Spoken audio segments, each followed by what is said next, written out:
하나님 아버지, 성령이 주시는 힘으로 믿음이 성장하기 원합니다. 오늘 또 말씀하여 주시옵소서. 예수님의 이름으로 기도드립니다. 아멘. AP통신에 의하면 코로나 백신을 개발한 화이자와 모더나는 백신으로 110조 6천억 원의 매출을 지난 한 해 동안 올렸다고 합니다. 그리고 1초에 200만 원 정도를 벌어들인 거죠. 그래서 순수 이익만 따지면 40조라고 합니다. 특히 모더나는 백신 개발 전과 후를 기점으로 약 100배의 성장을 이루었다고 합니다. 만약에 우리가 어느 제약회사가 키가 크는 약을 개발한다면 아마 이보다도 더 상상을 초월하는 돈을 벌지 않을까요? 왜냐하면 모든 사람이 키가 크기를 원하고 있기 때문입니다. 오늘은 성령이 주시는 이 성장에 대하여 살펴보겠습니다.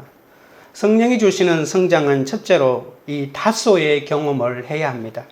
31절입니다. 그리하여 온 유대와 갈릴리와 사마리아 교회가 평안하여 든든히 있어가고 주를 경외함과 성령의 위로로 진행하여 수가 더 많아지니라. 그리하여라고 하는 것은 접속사죠. 이전 내용의 결과를 말할 때 사용합니다. 이전과 이후의 내용이 밀접한 관계가 있다는 거죠. A이기 때문에 B이다라고 하는 것입니다. 그리하여 이전은 무엇일까요? 예루살렘 헬라파 유대인들이 사울을 집요하게 죽이려고 하니까 형제들이 사울을 고향 다소로 피난시켰다는 말 아닙니까?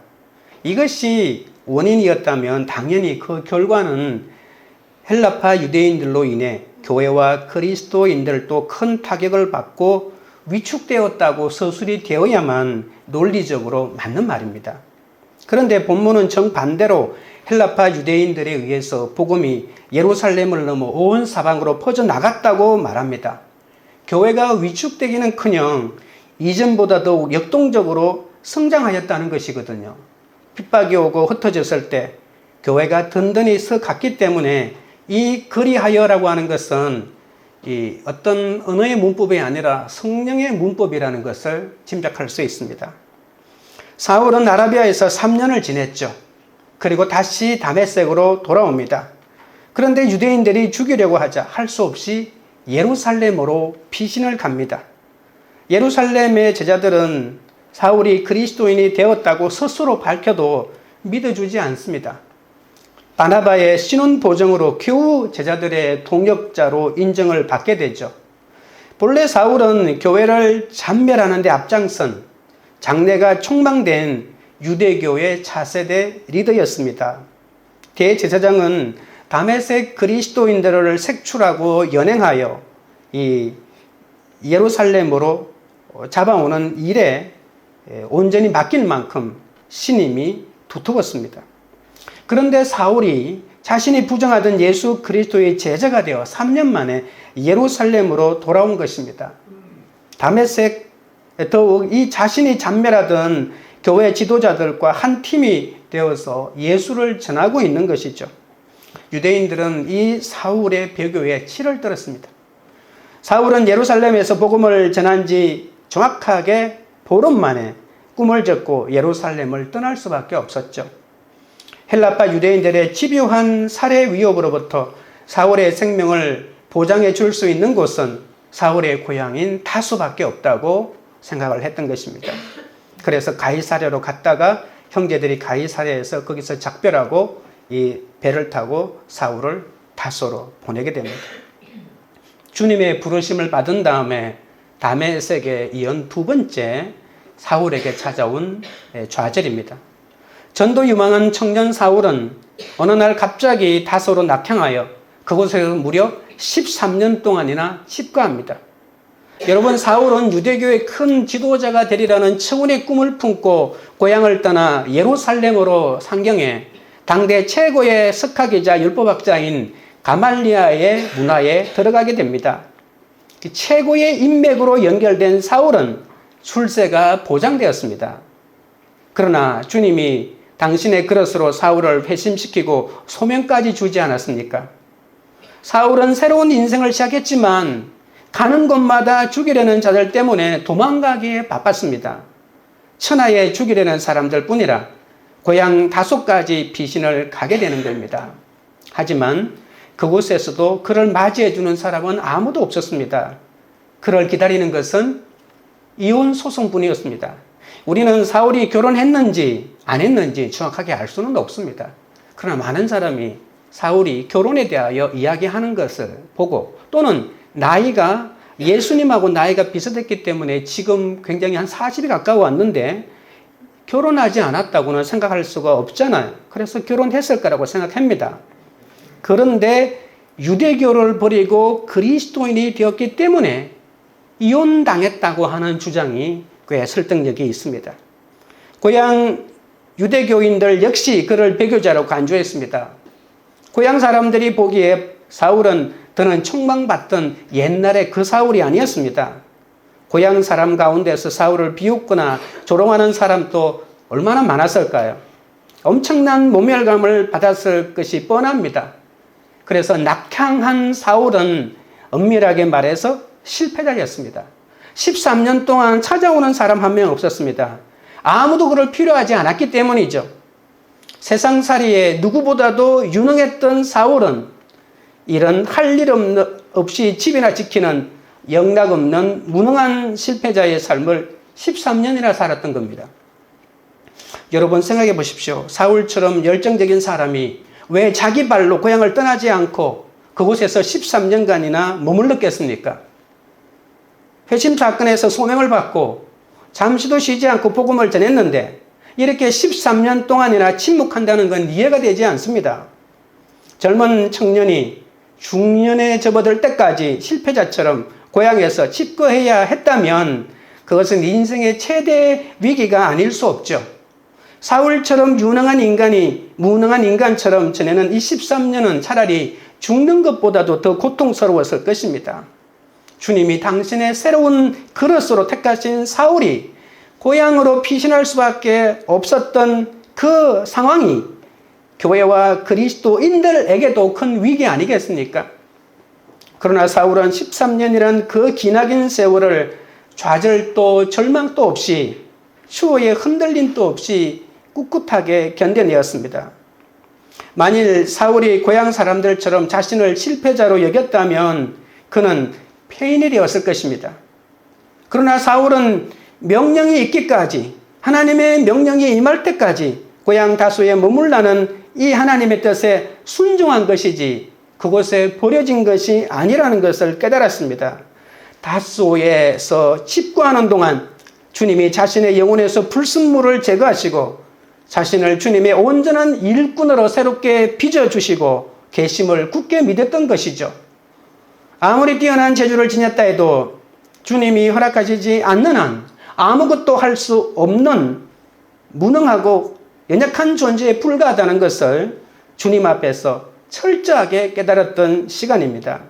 그래서 자신의 무능함을 인정하면 인정할수록 온전히 주님을 더 의지하는 강한 일꾼이 된다는 것을 깨달았던 것이죠. 사울이 위대한 사도로 살면서도 단 한 번도 자기 교만에 빠지지 않았던 그 이유가 어디에 있겠습니까? 그것은 이 13년의 다소의 낮아짐이 있었기 때문 아니겠습니까?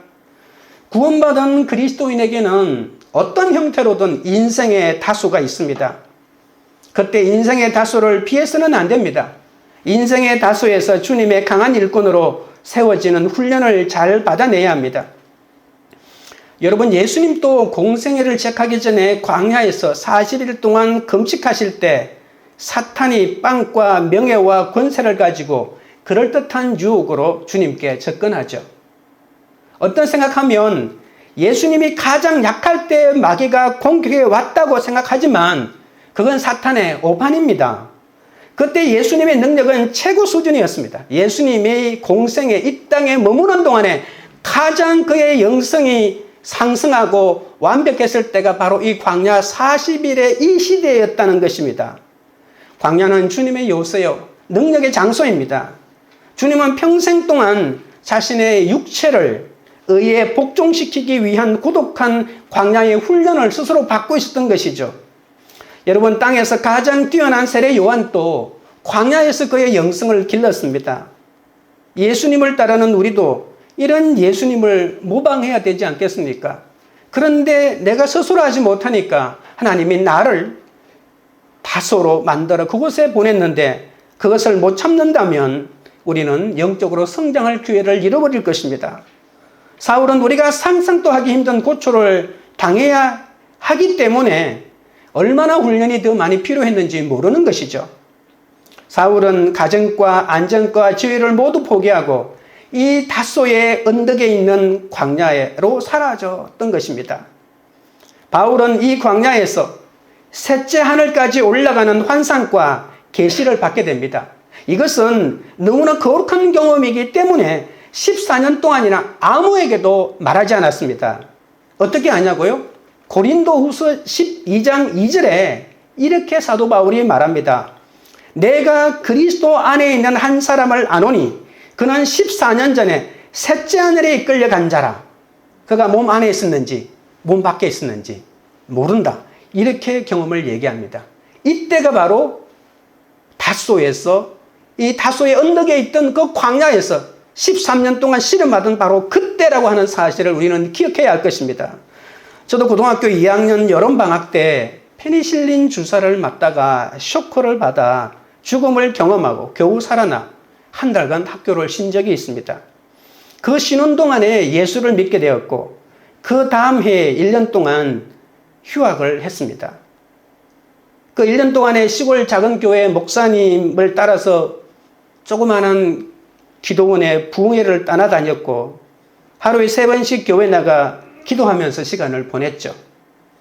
그러다가 1년 후에 다시 학교에 갔는데 쇼크 받았던 그 증상이 조금씩 나타나서 그냥 자퇴를 할 수밖에 없었습니다. 그 시기가 제게는 어쩌면 이 아라비아 3년 같은 시기였습니다. 그리고 현역 단기병을 마치고 22살쯤 돼서 부모님이 두 분 다 돌아가시고 아버님이 하시던 정미소를 제가 할 수밖에 없었습니다. 친구들처럼 대학에 가지 않는 나를 한 번도 생각해 본 적이 없었습니다. 그래도 울산에 있는 명문고등학교에 간다고 갔는데 그냥 거기 가서 졸업도 하지 못하고 시골에 돌아와 너만큼은 정미소 하지 말라고 그렇게 아버님이 생전에 부탁한 그 정미소를 그 젊은 21살의 나이로 정미소를 하고 있으니 동네 사람의 눈에 제가 어떻게 보였겠습니까? 8년 동안 정미소를 하면서 제가 상대했던 사람은 동네 나이 드신 아버님 연배의 그분들을 늘 상대하면서 저는 지냈습니다. 어쩌면 저의 꽃다운 20대를 그 노인들을 상대하면서 다 보낸 것이죠. 22살부터 시작한 정미소를 그만두고 수문에 올라가 신학을 입학하기까지 꼬박 13년 동안 제게는 사울의 다소의 칩과 같은 그 생활을 보냈던 것입니다. 그렇다고 그 시간에 허송세월을 한 것은 아닙니다. 그때 보았던 그 많은 책들이 부족하게 짝이 없지만 오늘날의 저를 있게 만든 원동력이 되었기 때문이기도 합니다. 참된 그리스도인은 자기 눈에 보이는 건 너머를 볼 수 있어야 합니다. 주님이 인도하시는 큰 그림을 보아야 한다는 거죠. 사울은 고향 다소에서 13년 동안 직가하면서 가는 곳마다 자신을 죽이려는 유대인들의 살해 위험만을 보았다면 자포자기하거나 절망 속에서 무너졌을 것입니다. 그러나 사울은 13년 동안 치열하게 자신과 싸웠습니다. 눈에 보이는 현실을 뛰어넘어 주님이 이루어 가시는 큰 비전을 보았던 것이죠. 주님의 오묘하신 방법으로 예루살렘에 한정되어 있던 교회를 온 유대와 사마리아와 그리고 갈릴리까지 퍼져가게 하시고 날이 갈수록 교회를 더욱더 든든히 세워가시는 주님을 그는 보았던 것입니다. 현재의 고난만 보고 장차 나타날 영광을 헤아리지 못한다면 누구도 주님의 일을 이룰 수 없습니다. 사울은 워낙 똑똑한 데다가 주님을 만났기에 설득력도 얼마나 대단합니까? 가서 복음만 전하면 예수를 믿는데 가만히 있어도 드러나는 그런 사람이었습니다. 그런데 그런 사울에게 하나님은 믿는 걸 드러내지 말고 버려진 자, 죽은 자처럼 잊힌 자처럼 그렇게 살라고 무려 13년 동안 허락하신 것입니다. 이것이 어마어마한 훈련입니다. 사울은 어디서 쓰임받을지 전혀 알 수 없는 채로 하나님과 독대하면서 외로운 그 시간을 보냈던 것입니다. 그렇기에 사울이 다소에 남겨진 것은 하나님의 실수가 아니고 하나님이 사울을 바울로 만드시는 신의 한 수였다는 것입니다. 함스큰 선생님의 산에 올라라고 하는 시가 있습니다. 굉장히 짧은 시입니다. 집에 앉아 산을 보니 산이 내 집 산이러니 산에 올라 집을 보니 집이 내 집이 같지 않아 이후엔 집살림 말고 산살림을 하리라. 집에서 산을 보면 모든 집이 우리 집 정원에 불과합니다. 그런데 산에 올라서 우리 집을 보면 눈에 보일랑 말랑 아무 의미도 없는 것이죠. 그래서 집에서 산을 보는 시각을 버리고 산에서 집을 보는 그런 큰 시야를 갖겠다, 그런 시죠. 위를 향해 주님만 바라본다면 위에 계신 주님의 시선으로 이 세상을 내려다볼 수 있습니다. 주님의 시선으로 내려볼 동안 육체의 눈으로 보이지 않는 것이 비로소 보인다는 것입니다. 당장은 유리 보이지만 그 결과가 악으로 끝난 것이 무엇인지, 당장은 환난처럼 보이나 영광으로 마침이 되는 것이 무엇인지, 무엇이 참인지, 무엇이 거짓인지, 무엇이 길고 무엇이 짧은지, 무엇이 영원하고 무엇이 찰나인지, 무엇을 취하고 무엇을 버려야 하는지 산에 올라가야 제대로 보인다는 것입니다. 하나님의 시각으로 보아야 제대로 보이는 것입니다. 우리는 하나님을 향해 우리의 시선을 고정해야 합니다.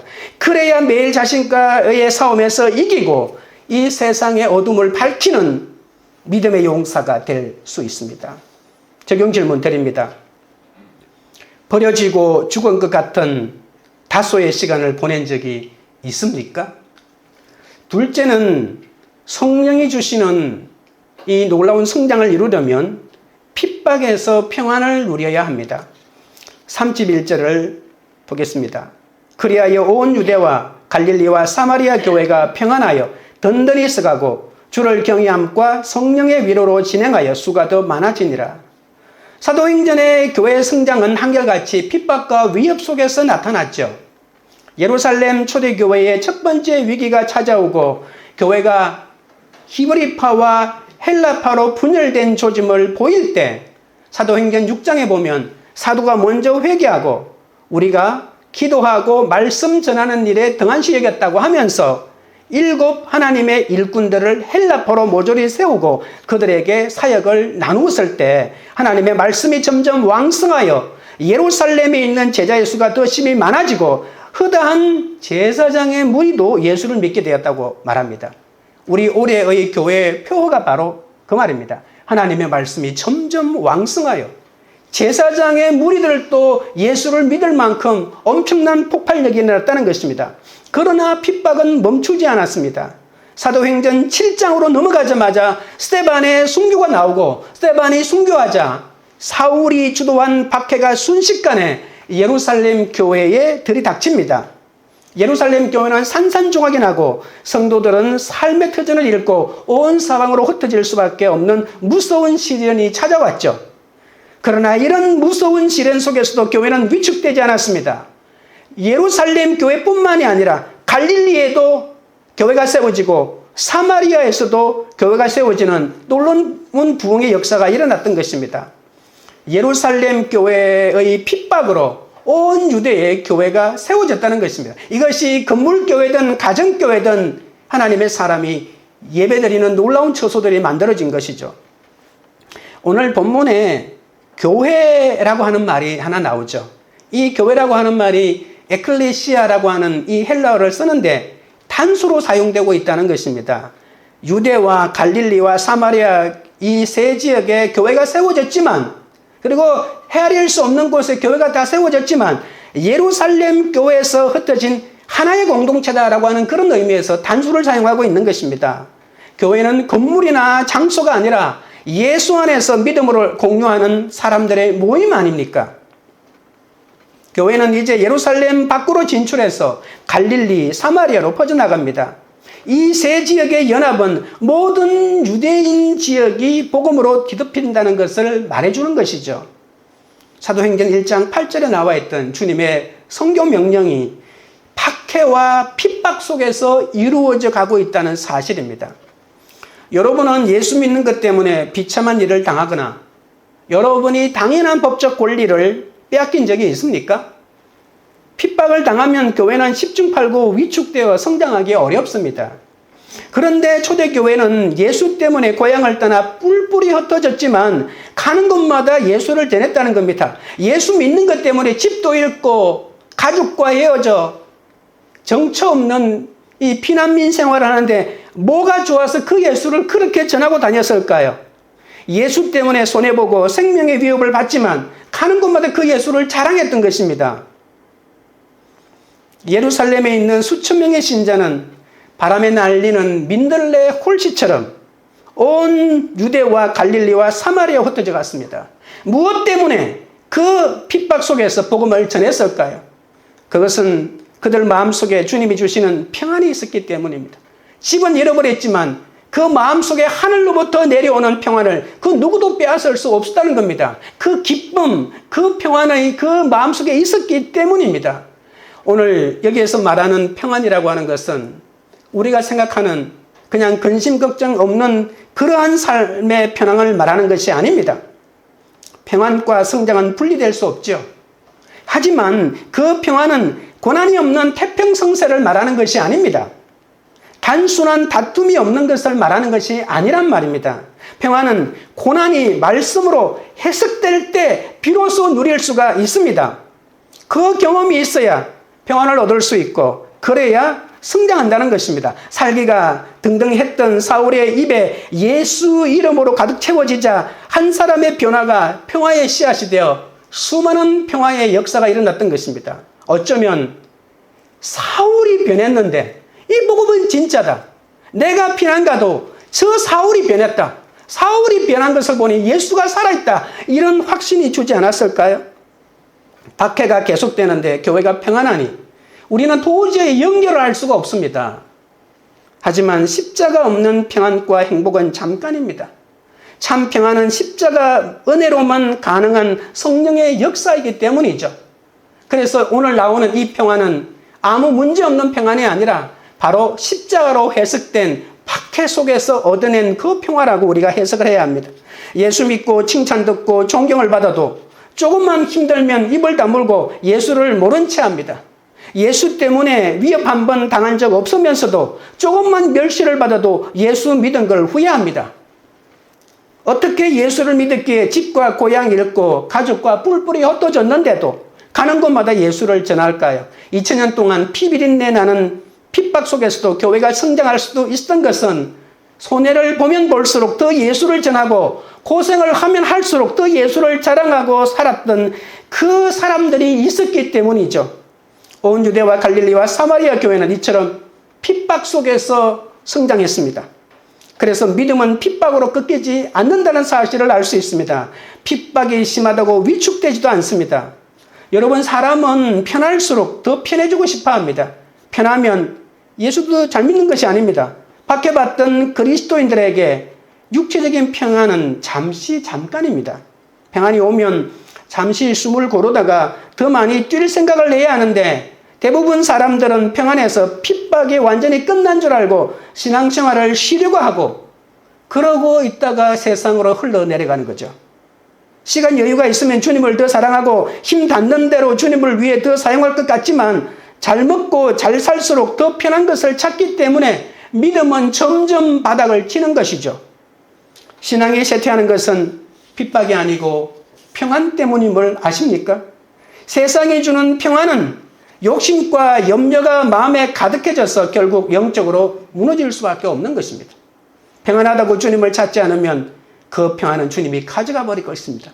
우리 인생에 오는 박해와 부흥과 성장은 모두가 하나님의 시간 속에서 이루어진 것이기 때문에 안식의 시간도 잘 지내야 하고 박해의 시간도 잘 지내야 하는 것입니다. 사울이 예수 믿고 변화받고 돌아서자 핍박의 시대가 끝나고 잠시 평안이 찾아오죠. 주님을 경외하고 성령의 위로를 받으며 나아가자 믿는 자의 수가 더 많아졌다고 했습니다. 핍박을 견디면 교회의 부흥이 다가옵니다.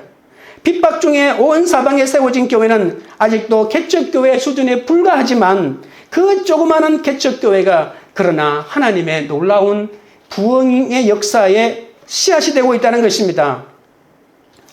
핍박이 먹고 교회 평안이 깃들면서 이제 교회는 성장할 시기가 있기 때문에 그 성장할 시기 동안에 하나님께서 평안을 허락하시는 것이죠. 평화 뒤에 찾아온 교회는 내적으로 든든히 있어가고 외적으로도 그 수가 더 많아질 것입니다.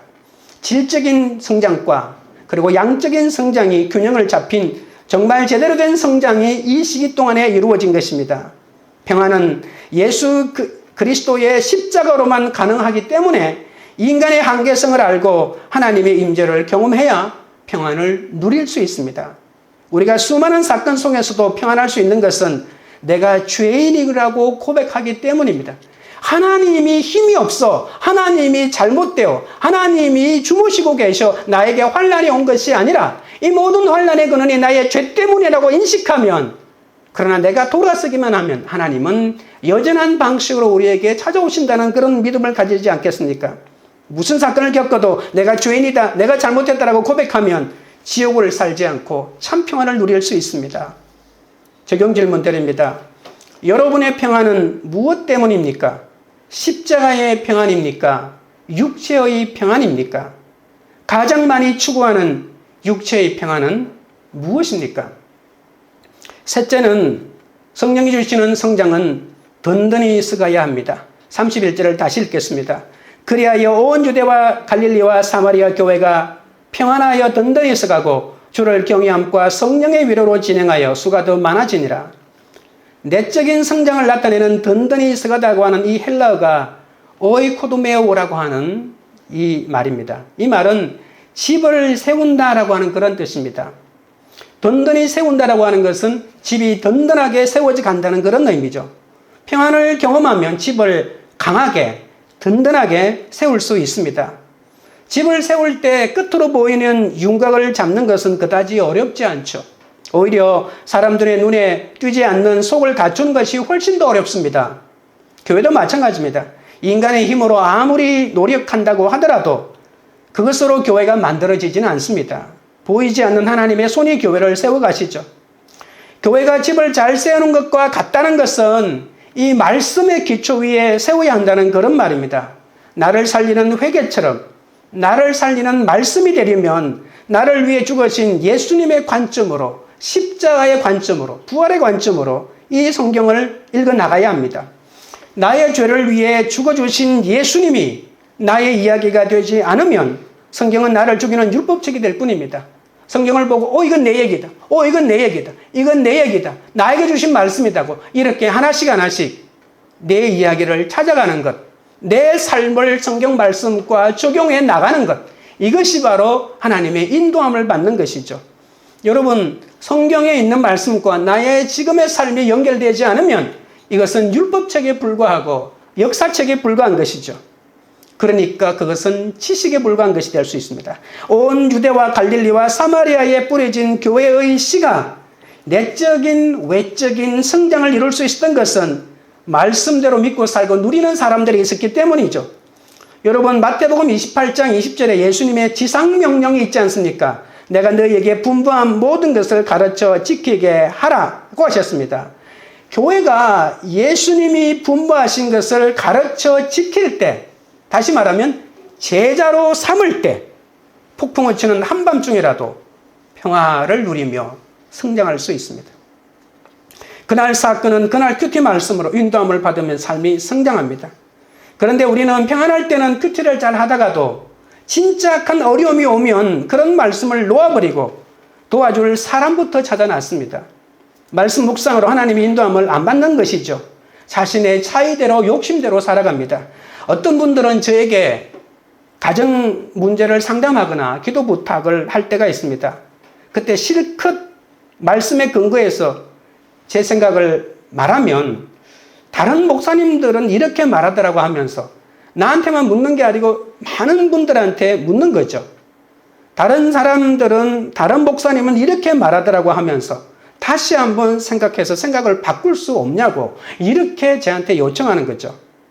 물론 어려움이 생기면 많은 목사님께 상담하고 기도 부탁하는 것 좋지만 자기 생각에 동의해 줄 목사님을 찾는 것 같은 느낌을 받을 때가 있다는 것입니다.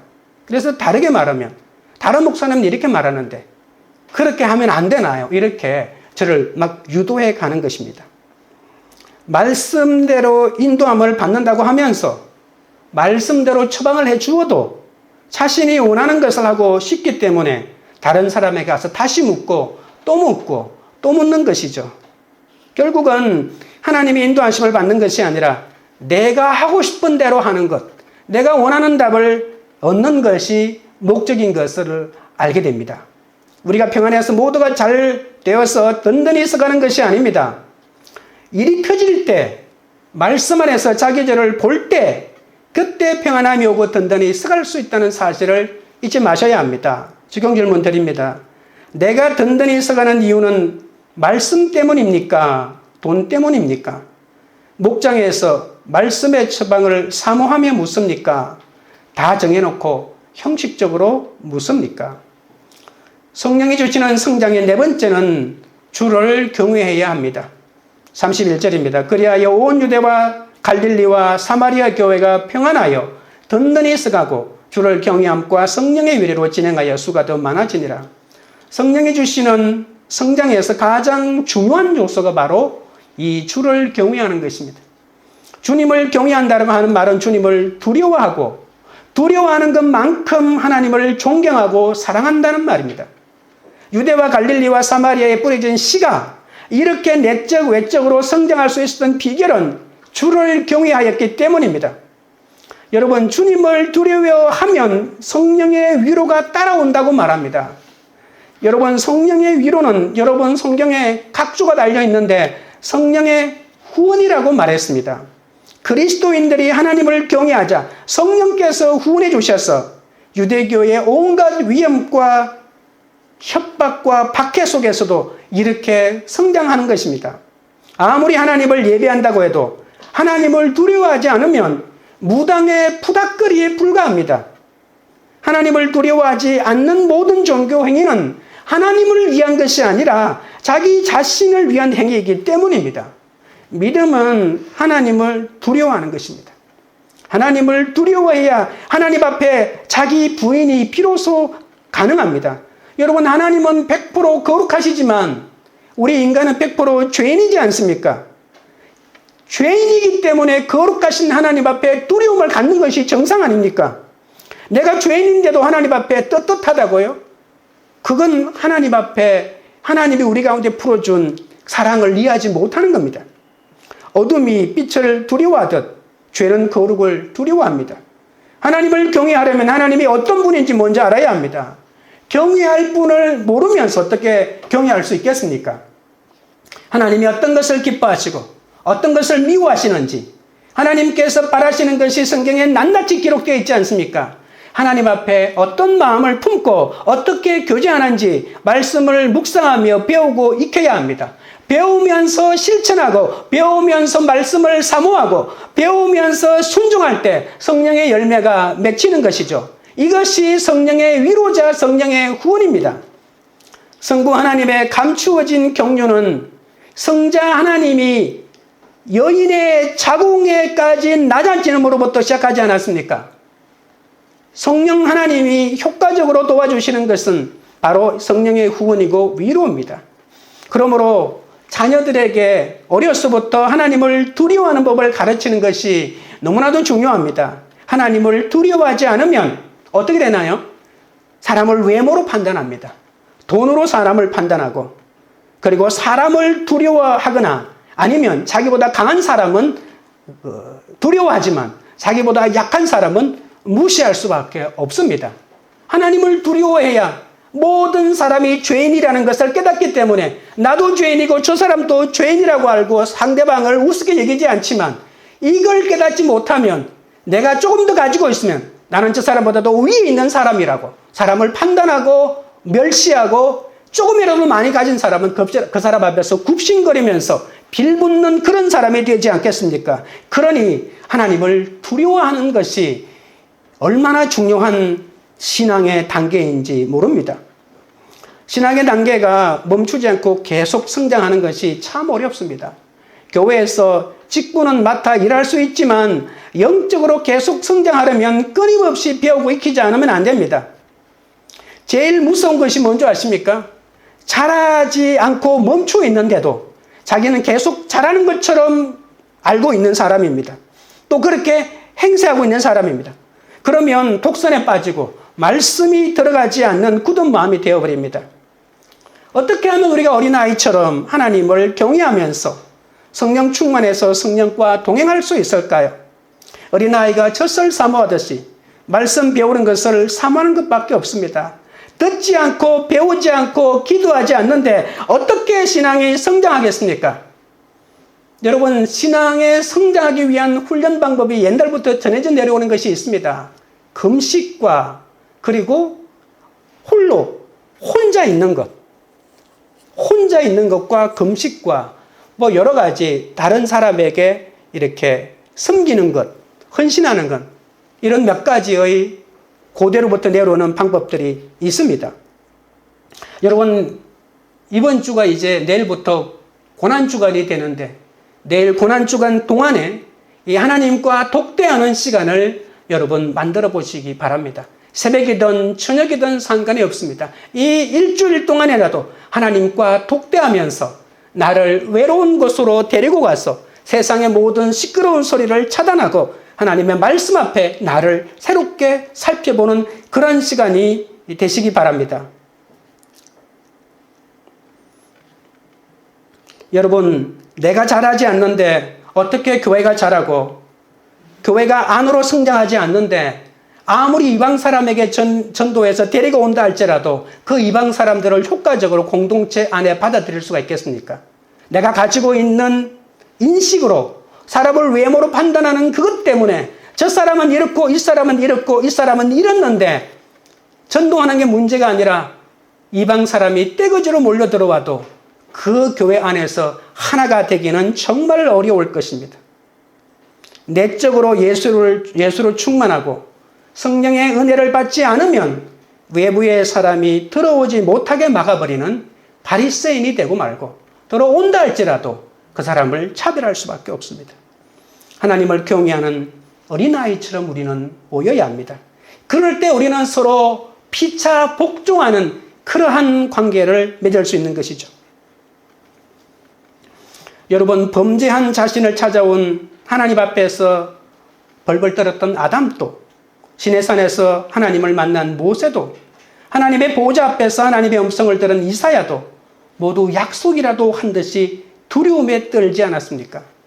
하나님을 두려워할 줄 아는 사람만 죽어 마땅한 자신의 모든 죄를 그리스도 예수 안에서 십자가를 통해 베풀어 주신 이 하나님의 용서와 사랑을 이해할 수가 있습니다. 하나님을 두려워하는 마음이 없으면 적당히 믿고 자기 살고 싶은 대로 살면 그만이지 무엇 때문에 자기를 부인하면서 거룩한 삶을 추구하겠습니까? 젊은 사울이 하나님의 때가 되기까지 무려 13년 동안이나 이 다소에 직거하며 복종한 것은 하나님을 두려워했기 때문입니다. 주님의 부르심을 입은 사람은 오직 하나님을 경외해야 이 진정한 그리스도인이 될 수가 있습니다. 하나님을 두려워하며 경외하는 사람만이 서로 복종하고 하나님을 사랑해서 말씀 묵상한 대로 살 수 있습니다. 그런데 두렵기만 한 것은 기복신앙이고 자기의 유익 때문에 두려워서 교회 가고 신앙생활하면 안 됩니다. 하나님을 두려워하면 하나님을 경외하고 따르는 것이기 때문에 이 세상이 알지 못하는 평화를 하나님이 주실 것입니다. 이 평안함을 가지고 있지 않으면 하나님이 지금 나를 훈련시키기 위해 허락한 나의 다소를 절대로 이길 수가 없다는 것을 아셔야 합니다. 적용 질문 드립니다. 주를 경외함으로 성령의 후원을 받고 계십니까? 자녀들을 우상으로 키웁니까? 아니면 자녀들을 객관적으로 보고 주님을 경외하도록 말씀으로 키우고 있습니까? 말씀을 맺겠습니다. 성령이 주시는 성장은 잊혀지고 버려지고 죽은 자처럼 다소의 경험을 마다하지 않습니다. 이 외로움은 반드시 필요한 경험입니다. 성령이 주시는 성장은 십자가를 통과하는 평안함이 있어야 가능합니다. 또한 말씀에 근거한 집을 잘 지어가야 합니다. 주를 경외하고 두려워하고 사랑하고 존경해야 합니다. 그러면 성령이 후원해 주셔서 성령의 위로로 개인 또 교회도 참된 성장을 이룰 수 있습니다. 찬양 드리고 기도하도록 하겠습니다.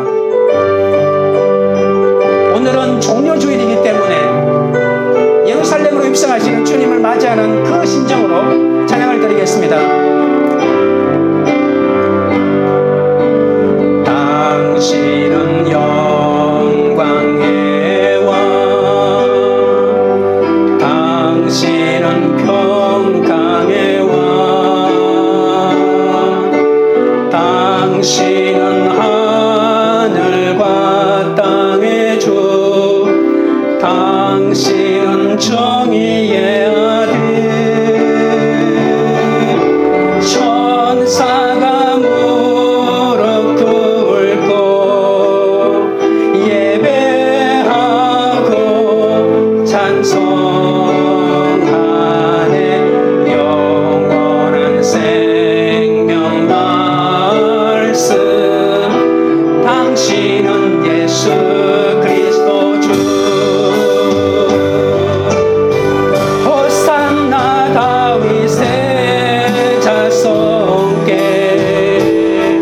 호산나 불러 왕 중의 왕. 높은 하늘에 영광을 예수 주 메시아네. 당신은 영광의 왕, 당신은 평강의 왕,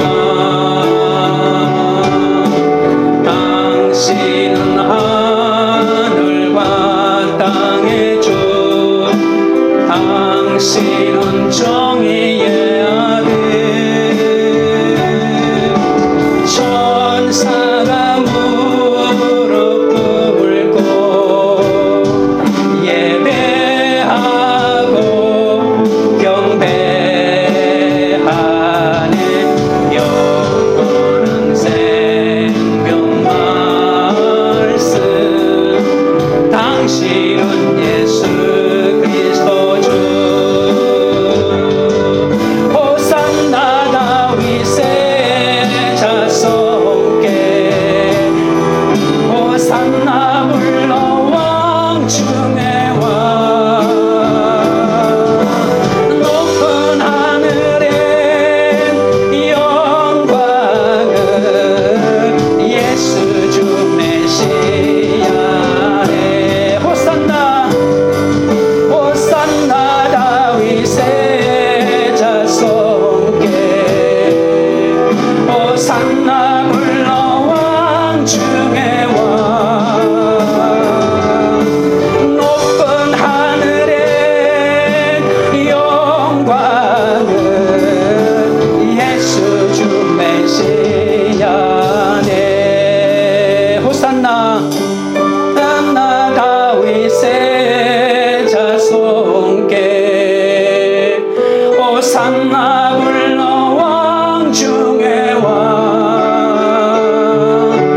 높은 하늘에 영광을 예수 주 메시아네.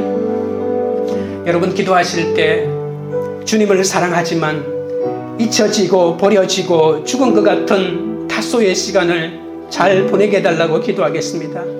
그 시간에 좌절하지 않고 성령님을 만나서 정말 성장하고 잘 기다리는 은혜를 허락해달라고 기도하겠습니다.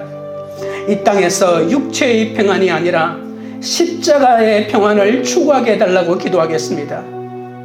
말씀의 기초 위에 든든하게 잘 서 내 신앙의 집을 잘 지어가게 해달라고 기도하겠습니다. 주를 경외함으로 성령의 후원을 잘 받게 해달라고 기도합니다. 자녀들을 우상으로 키우지 않고 자녀들을 객관적으로 보고 주님을 경외하도록 말씀으로 키우게 해달라고 우리 주의 세 번 부른 다음에 기도하며 주께 나아가겠습니다. 주여, 주여, 주여, 거룩하신 하나님 우리 아버지여, 주님을 사랑하지만 잊혀지고 버려지고 죽은 것 같은 다소의 시간을 견딜 수 없어 할 때가 얼마나 많았는지 모릅니다. 용서해 주시고 그 다소의 시간을 잘 보낼 수 있도록 도와주옵소서. 그 시간에 좌절하지 않고 성령님을 만나 정말 성장하고 잘 기다릴 수 있도록 도와주셔 열매 맺게 하여 주시기를 원하옵나이다.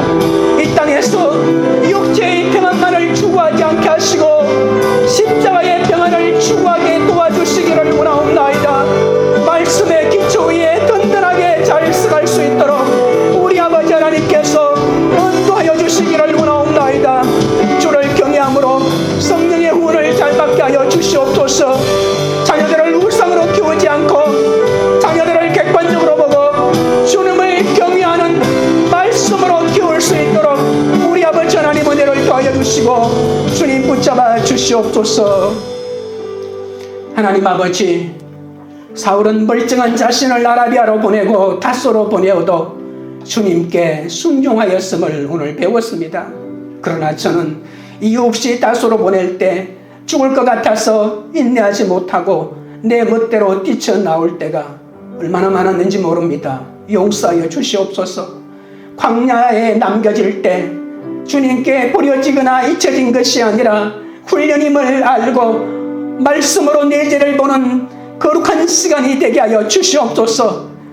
내가 바로 예수를 죽이고 스데반을 죽인 자임을 잊지 않게 하옵소서. 주님이 주신 소명에는 관심이 없고 당장 다른 사람들처럼 누릴 것 못 누리는 것 때문에 다소에 있는 것이 얼마나 억울한지 온갖 불평을 쏟아져 나오게 할 때가 있사오니 불쌍히 여겨 주옵소서. 성령의 성장을 위해 참으로 지금 버려진 것 같고 잊혀진 것 같아도 아무도 찾아주지 않는 이 고독한 이 다소의 삶을 살아가고 있지만 이 시간이야말로 하나님을 독대하면서 말씀 보고 기도하며 몸된 교회를 든든히 세워가는 훈련임을 깨닫게 하여 주시옵소서. 사람들에게 알려지고 인정받지 못해서 안타까워하는 마음을 불쌍히 여겨 주옵소서. 세상이 주지 못하는 십자가로 처리된 평안을 허락하여 주시고 든든히 나를 세우고 가정을 세우고 공동체를 세워갈 수 있는 말씀의 견고한 집을 지어가도록 도와주옵소서. 무엇보다도 하나님을 두려워할 때 사람에 대한 두려움이 사라지는 은혜를 경험하게 하여 주옵소서. 주님과 깊은 영적 교제를 나눔으로 날마다 성령의 성장을 이루는 우리가 되도록 도와주옵소서. 유대인들이 사울을 죽이고자 하지만 그리하여 평안하여 든든히 서가는 교회가 되었듯이 성령의 성장을 깨닫는 믿음의 가정이 다 되게 하옵소서.